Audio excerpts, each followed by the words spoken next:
Very interesting. He was talking about Greek mythology, stories of Zeus, other Greek gods, and titans. And something he said stood out to me.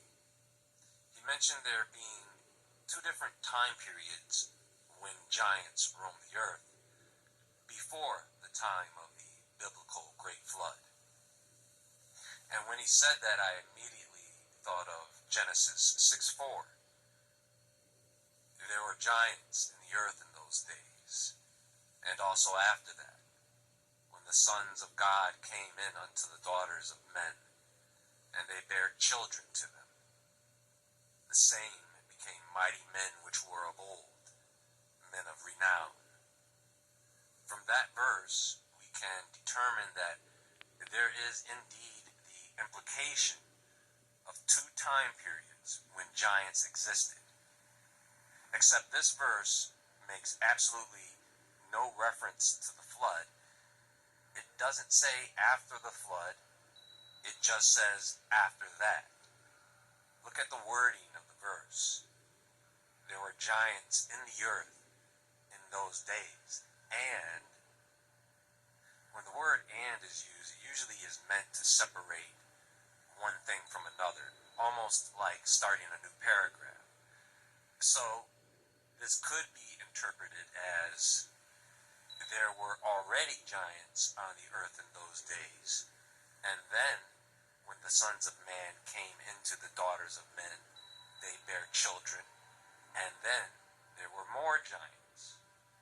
Do you see the word "same" there? Now this could be interpreted as after they bare children, they grew up to share the same titles as the giants that were already there, the men of old, men of renown. Or this could mean that when the fallen angels took wives and had children, those children also spread their genes to another generation of giants. Now, if what I said happens to be true, that changes things a bit, doesn't it? It doesn't necessarily contradict what we've already come to know, but if we go ahead and follow that narrative and place that into the context of stories we are already familiar with, we would probably see things a bit differently. Because I do see people struggling with the idea of God wiping giants off the face of the earth, but somehow we hold on to the idea that they survived the flood. Really because of that verse and the fact that the Bible continues to tell stories about giants that existed after the flood. Something's going on here.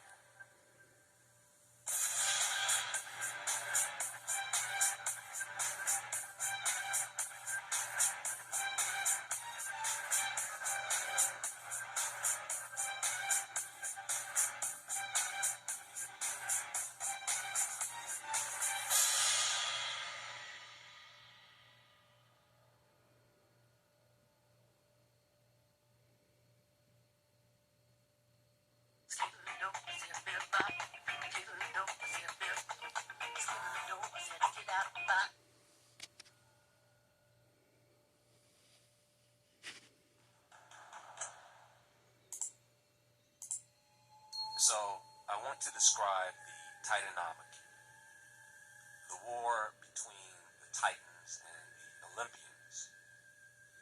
Think about those two words, the Titans and the Olympians. Now, think about that biblical verse again.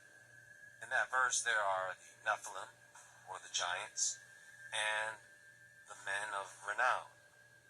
The question is, are Nephilim and men of renown the same thing, or are they two separate races of giants? Well, think about this. The Titanomachy was a war between the Olympians led by Zeus and the Titans led by Kronos. A 10-year war. And the main difference between the two was their size.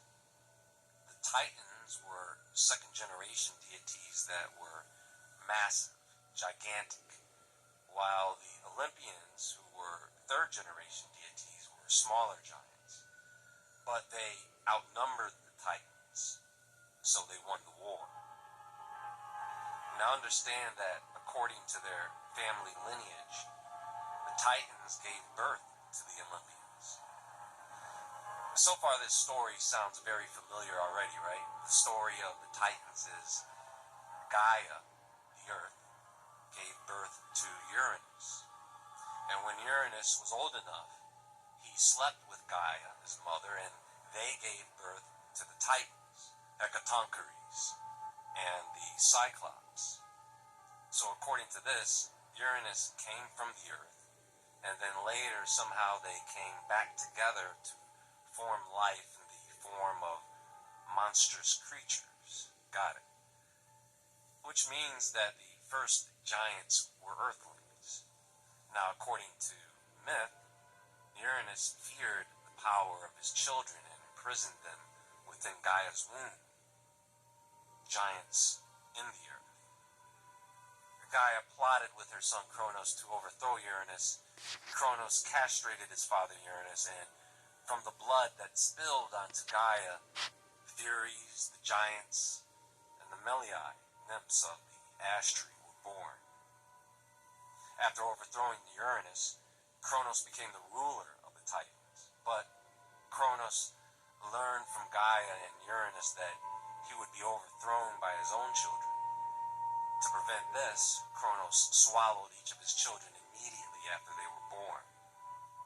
Now Zeus, the youngest son of Kronos, was saved from this by Rhea, who hid him away and gave Kronos a stone wrapped in swaddling clothes to swallow instead.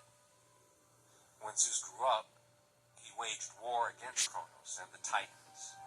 With the help of his siblings and other allies, Zeus defeated the Titans in the Titanomachy and banished them to Tartarus, a deep abyss in the underworld.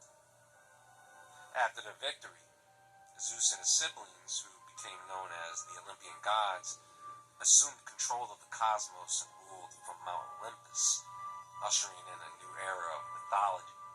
The Titans indirectly gave birth to the Olympian gods through the chain of events that led to their overthrow and the rise of Zeus and his siblings to power, which is very similar to the stories we hear about the Egyptian gods, the Babylonian gods, the Sumerian gods. Now this is the part where everything comes together, and why I believe there may have been at least 3 generations of giants on the earth, 2 before the flood and 1 after, according to Greek mythology. Now, this may seem a bit freaky for those who don't know this story, but Deucalion was a son of the Titan Prometheus and the father of Helen, the legendary progenitor of the Hellenic people.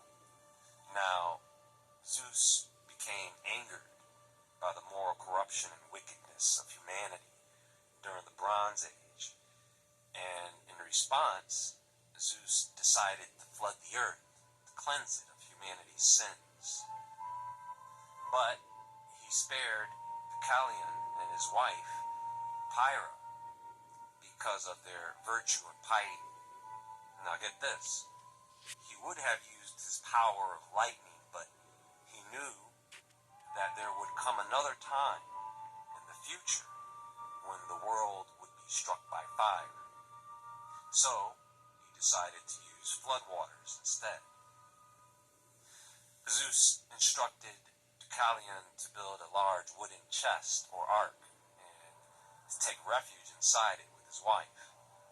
The floodwaters rose and covered the earth, drowning all living creatures except for Deucalion and Pyrrha, and a few other people who were able to survive on top of the highest mountains. After the floodwaters receded, Deucalion and Pyrrha found themselves stranded on Mount Parnassus, the highest peak in central Greece. They prayed to Zeus for guidance, and in response, Zeus sent Hermes to instruct them to cast stones behind them as they walked. These stones thrown by Deucalion became men, while those thrown by Pyrrha became women, thus repopulating the earth. In Ovid's Metamorphoses it reads, "With veiled heads and loosened robes, throw behind you as you go the bones of your great mother." So wait.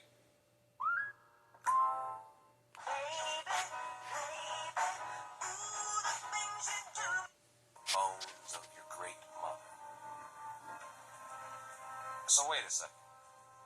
If Deucalion was the son of the god Prometheus and a water nymph or spirit named Clymene, in biblical context, that would make him a descendant or some type of angel turned human or some type of demigod.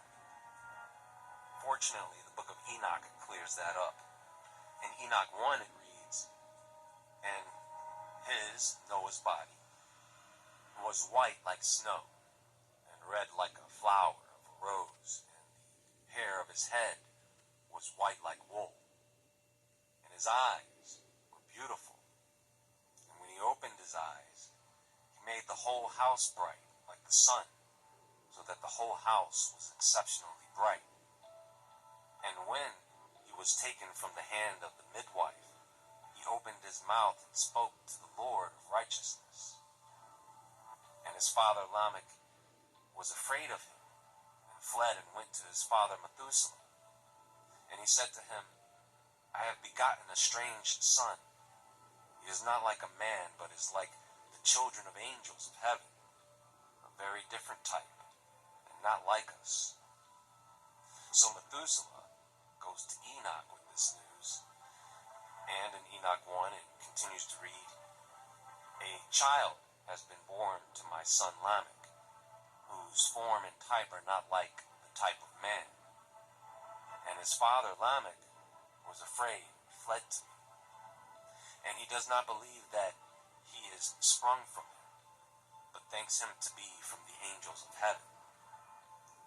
And Enoch then explains to Methuselah that Noah's appearance is not connected to some fallen angel, but it is connected to the role he is going to play in the coming flood and save mankind. The flood of Deucalion is considered one of the most prominent flood myths in ancient Greek mythology, but it developed independently within the context of ancient Greek culture and religion, which had its own unique beliefs, traditions, and a different worldview. It predates the writing of the Hebrew Bible, the Old Testament, and was orally transmitted for centuries before even being recorded in written form.